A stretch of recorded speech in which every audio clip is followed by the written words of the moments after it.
Hey, what up, y'all? This is Cam. Welcome back to the channel. So I started doing something new where I go to TikTok, pull up some random financial advice, react to it, the good, the bad, the ugly. So that's what we got for today. So let's jump into it and see what we got. I have not vetted this out. So we're just gonna pick something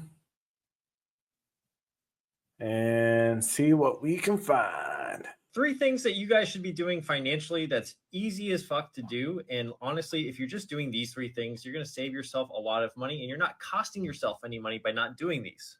All right, the first thing is a high yield savings account. It's the same thing as a normal savings account, but it just pays you a much higher interest rate for having cash in there. So right now they're paying about 5%, 4.5 to 5% for a lot of the good ones. And so if you're not touching any of that cash, so let's say you have some money in an emergency fund, it might as well be in a high yield savings account that is actually generating you some interest. The next So yes, I mean, just do your research. So whoever you bank with, whoever you do business with, whatever the case is, you just need to go online or call and ask them about their savings account options or their savings options. Obviously, if they have more than one option, regular savings account or a high yield one, you'd want to go with the high yield one. But just do your research, look around. Like even if you have to go to another institution to get a higher rate, because sometimes that's what you have to do. Sometimes you want to check the rate that you're currently getting in your checking or savings account, and then just do your research. You can even just do like a Google search.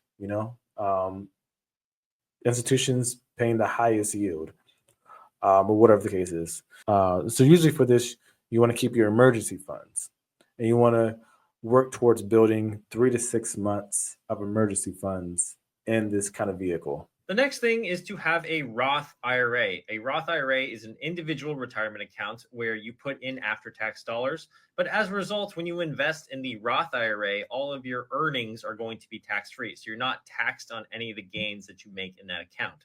So let's say you have Apple stock in the Roth IRA, I don't know, and let's say in 50 years, I don't know, you make like $2 million from it, you don't pay any taxes on those gains versus if you put it in a normal brokerage account, you might owe 30 to 40% in taxes. The last thing is Uh, yes and no. So this is without any context. So he's giving you information. It's good information, but he's not giving you any context to any of this information. So pretty much what he's saying is not false, but it's without context. So yes, if you put your money in a Roth IRA, you're contributing after tax, what they say post tax dollars.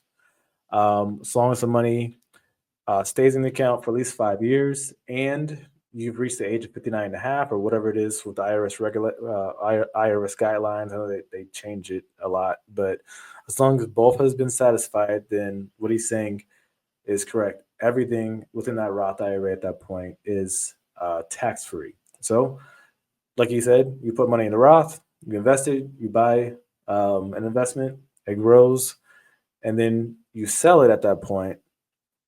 Then you sell at that point, and then you take the money out. At that point, as long as both things have been satisfied, yeah, everything is tax free. Um, the thing is, you don't want to just have a Roth. A Roth has a lot of really good benefits, especially it being tax free. That's like the biggest benefit. That's why people do it. But the reason why people also have a traditional IRA or a rollover IRA, pretty much the same exact thing. But the reason why they'll have that is because you're contributing pre-tax dollars. When we look at contributing pre-tax dollars, a lot of people wonder, well, if I got my paycheck and I make a contribution or I put money into this account and you're saying it's pre-tax, how is it pre-tax? Because they taxed me when I got my paycheck in the first place. So how am I putting pre-tax money in? So when you make a contribution into a traditional IRA, yeah, you can deduct that from your income. So say, for example, you made $100,000 for the year and your adjusted gross income, your taxable income is going to be $100,000, for example. Well, you can deduct what you put in there into the traditional IRA. And depending on where you are and which tax bracket, it could be pretty significant. It just really depends. It's always best to do your research and follow up with tax advisor to see which one would make sense, or if you should contribute to both of them. So it's always best, but still, it's still really good really good advice. It's just without context. Is an emergency fund. You want to have between 3 to 6 months of living expenses Huh? Look at that. saved up. Obviously, if you can have more, that's even better.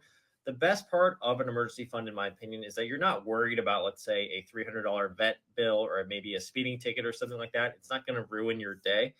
And the thing is, it gives All you a right, lot of let's see what else freedom we and got. flexibility to perhaps. The most important thing to me right now are my financial decisions. In my early 20s, I made some pretty uneducated and just honestly stupid decisions. So here I have a list of my worst financial decisions in my 20s. Okay, see what we got. So for one, I have not prioritizing saving early enough. That's just honestly. And honestly, that's a pretty common thing for most people. I appreciate the honesty and transparency, but that's honestly in my 20s, it wasn't always there. Probably like maybe mid to late 20s, but for a good part of my 20s, it wasn't always there. Versus the priority of saving and everything. But I mean, I, the easiest way to save is direct deposit. That's really like just the power of automation. You want to just have a savings account where you don't necessarily pay too much attention to, um, and get your direct deposit information set up with that savings account, and just that way it's on auto pay. Like the less you have to think about things in regard to saving, the more likely you're going to be able to do it if it's on something that's automatic, that you don't have to. You want to just, when it comes to certain things, you want things to be as simple as possible, as automated as possible. Not everything in finances should be automated like that, but when it comes to saving, investing, those things, you want to be as simple, as automated as possible. That way, the, if you can remove as many barriers as possible and have as few barriers when it comes to saving, investing, and just getting those things done, it's going to help you a lot in the long term. Honestly what it is. When I was in high school, my dad literally used to give me like $100 a week. It was supposed to be going towards food and stuff like that, but I just used to save it at the time. But I would save it to buy sneakers because I was really into buying and selling at that time. So really not the best decision, but yeah. So definitely not saving. Um, Two is not being patient with my investments. When I went to college, Yeah, you got to be patient.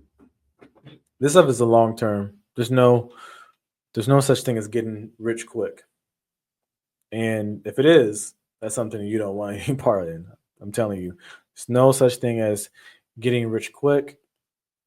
All the things you can get rich quick. I've tried a lot of them. I've tried plenty of different ways, and after so many different failed attempts, you realize there is no shortcut. Anyone who's done it the right way and has built wealth, sustainable wealth, will tell you there's no shortcut. You have to put in the hours. You got to put in the grind, and you got to have patience. It's a long term game. Now, don't get me wrong. There are some people that build their wealth pretty fast, pretty quick, but there's a lot of risk doing it that way. I've even tried it that way. That's another story for another day. That's another story. But yeah, you got to have patience in this game. I don't know, like I dibbled and dabbled with investing in stocks, but I definitely invested in crypto, Bitcoin, primarily in 2017, 2018. I had some people around me who were pretty well versed and knew what they were doing, and I just kind of like, trying to keep up with the Joneses, just hopped in on it without fully educating myself.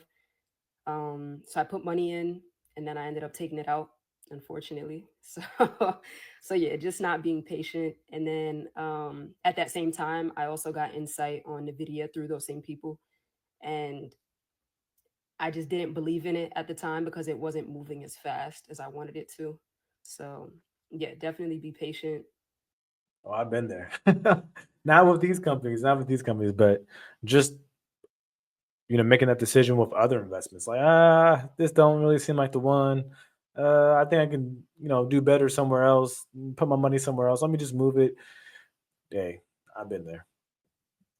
With your investments, with your saving, like things just take time. So just be patient. And then after college, I had my first like big girl job, I guess you can say, and I liquidated my 401k when I left the job.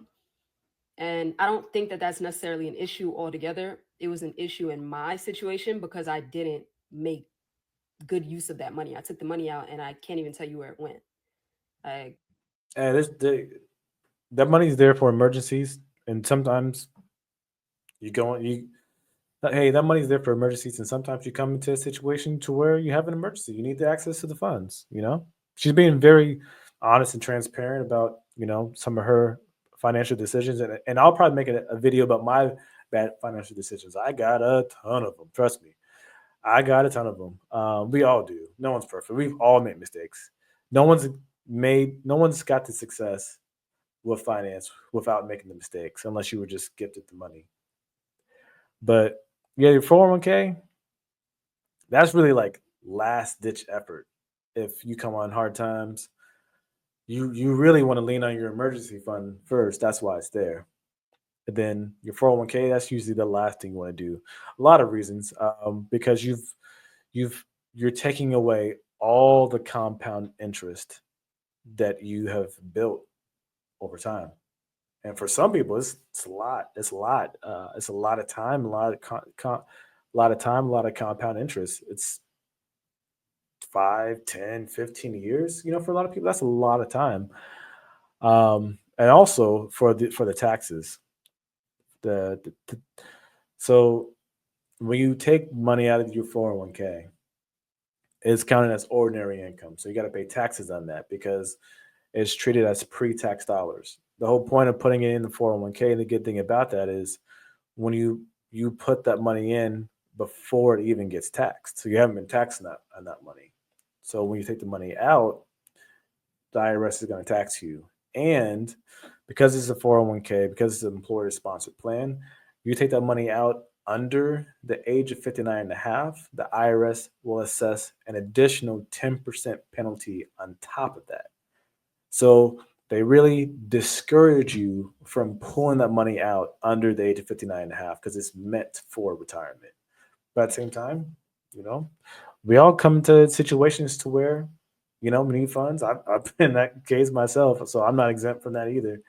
But your 401k, if you can, you want to make sure that is your last ditch effort. But I think that pretty much covers it for today. So thanks, y'all. Let me know what y'all think about this video. Let me know if there's any other video suggestions y'all want, or if there's any topics in regard to personal finance, budgeting, that y'all want to see. Have any other videos you want me to react to? Give my personal opinion in regards to the video, whether it's good or bad.